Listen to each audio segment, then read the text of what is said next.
At bibigyan ko muna kayo ng isang balita dito sa South Korea, no? Dahil yung mga ibang lahi dito sa South Korea ay nahuli ngang mga nagdodroga. Akalain ninyo.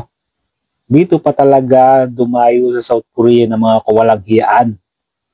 At ang lalakas ng mga loob, talagang hindi talaga sila nakontento. Isipin nyo, ang laki ng sinisweldo dito na isipan pa nilang gumawa ng mga kalokohan.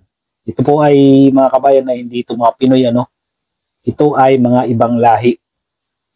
At nakakapagtaka kung paano sila nakakakuha ng mga ganong klase ng droga. May kasama pang ang marijuana. At ito ang isang katunayan lang na hindi lang mga Pinoy ang gumagawa ng mga kalukuhan dito sa South Korea. Mas matindi pa yung ibang lahi.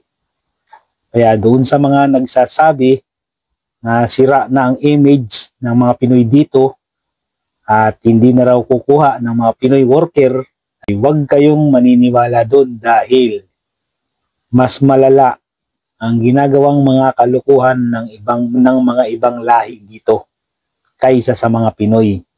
Mas mga loko-loko yung ibang lahi dito kaysa sa mga Pinoy.